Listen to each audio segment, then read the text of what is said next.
জুলাই নাই, আমরাও নাই। জুলাই আছে, আমরা আছি। জুলাই আছে, সরকার আছে।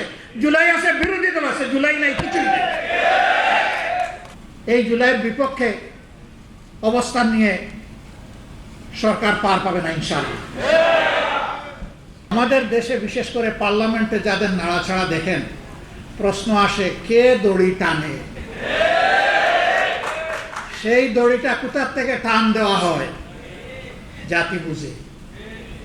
আপনারা বুঝেন না? আজকেও আলোচনায় এখানে এসেছে যে ওই ঘুড়ির নাটাইটা কোথায়, ওখান থেকেই এটা নাড়াছাড়া করা হচ্ছে। এই জন্য অস্থিরতা। এক সময় গণভোট হারাম, আরেক সময় না, এটা অর্ধেক হালাল। এক সময় একই অর্ডারের গুস্ত হালাল, কিন্তু শুরুয়াটা জুলটা তার হারাম। আমরা এটা পার্লামেন্টেও বলেছি। হ্যাঁ, আপনারা দেখেছেন আমাদের কণ্ঠ দমিয়ে দেওয়ার চেষ্টা করা হয়েছে। আমরাও সমানতালে চালিয়েছি আলহামদুলিল্লাহ। সুযোগ পাই না পাই আমরা কণ্ঠ বন্ধ করিনি, কারণ জনগণ আমাদেরকে তো তাদের অধিকারের পক্ষে কথা বলতে সেখানে পাঠিয়েছে। মুখ বন্ধ করে, আমাকে বিশেষ করে মুখ বন্ধ করে সুপার গ্লু দিয়ে ওখানে বসার জন্য জনগণ আমাকে পাঠায়। জনগণ আমাকে পাঠায়নি যে আমার ছবিটা সংসদ টিভি এবং বিটিভিতে উঠবে আর সারা দুনিয়া দেখবে। জনগণ পাঠিয়েছে আমি কি বলি সেটা জনগণ শুনতে চায়। আমার সহকর্মীরা, সহযোদ্ধারা, বিরোধী দলের এমপিরা জনগণের অধিকারের পক্ষে কি করে সেটা জনগণ দেখতে চায়। আমরা আপনাদেরকে কথা দিচ্ছি, আমরা সংসদে যাওয়ার আগেই বলেছি এই সংসদের বিভিন্ন ধরনের সুবিধা নেওয়ার জন্য আমরা এখানে যাচ্ছি না। অনেক সুবিধা আছে, স্বেচ্ছায় অবলীলায় ছেড়ে দেব, নিবই না। যেটা না নিয়ে পারবো না সেইটা নেব, বাধ্য হব। যেটা অবৈধ কোনো দিকে আমাদের চোখ এবং হাত যাবে না। আমরা এখনো আলহামদুলিল্লাহ এটার উপরে আছি। আমরা সংসদে দাঁড়িয়ে বলেছি, আজকে সংসদ নেতা, বিরোধী দলীয় নেতা, সংসদের চিফ হুইপ, বিরোধী দলীয় চিফ হুইপ, সমস্ত মন্ত্রীবর্গ, সংসদ সদস্যবৃন্দ, আজকে জুলাইয়ের প্রোডাক্ট আমরা। জুলাই নাই, আমরাও নাই। জুলাই আছে, আমরা আছি। জুলাই আছে, সরকার আছে। জুলাই আছে, বিরোধী দল আছে। জুলাই নাই, কিছুই নেই। এই জুলাইয়ের বিপক্ষে অবস্থান নিয়ে সরকার পার পাবে না ইনশাআল্লাহ।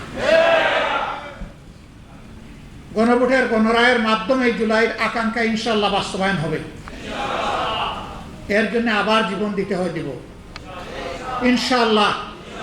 কালকে এই জায়গায় দাঁড়িয়ে জুলাই শহীদ পরিবার এবং যোদ্ধাদের সাথে আমাদের একটা বৈঠক ছিল।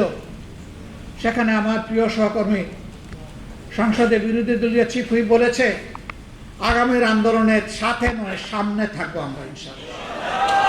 এই সারির দিকে ইঙ্গিত করে বলেছিল আমাদেরকে সামনে পাবেন। আমিও কথা দিচ্ছি, সামনে পাবেন ইনশাআল্লাহ। যতদিন সংসদের ভিতরে জাতির জন্য অধিকারের পক্ষে লড়াই করতে গিয়ে আমাদের থাকা প্রয়োজন, ততদিন থাকবো, তার বাইরে এক সেকেন্ডও নয়।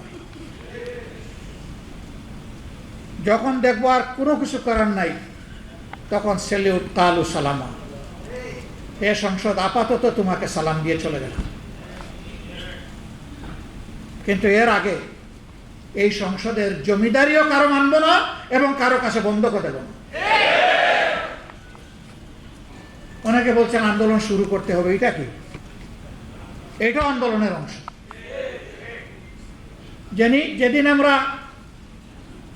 নোটিশ মুভ করেছিলাম যে সংস্কার পরিষদের সভা আহ্বান করতে হবে, আলোচনার পর যখন 2/3 মেজরিটির গরম গায়ের কারণে, আমাদের গায়ের জোরে এটাকে নাকচ করে দেওয়া হলো, আমরা সেদিন সংসদ থেকে বের হয়ে এসেছিলাম।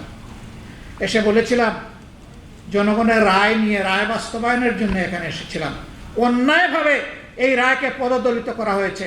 এখন জনগণের রায় নিয়ে আবার জনগণের পার্লামেন্টে আমরা চলে যাচ্ছি। এরপরে আপনারা দেখেছেন এর প্রতিবাদে বিক্ষোভ সভা হয়েছে, মিছিল হয়েছে। সারা দেশে এখন আন্দোলন চলছে। শুরু হবে কি? শুরু তো হয়েই গেছে। এখন তিলে তিলে সেই আন্দোলনকে সফলতার দিকে নিয়ে যেতে হবে ইনশাআল্লাহ।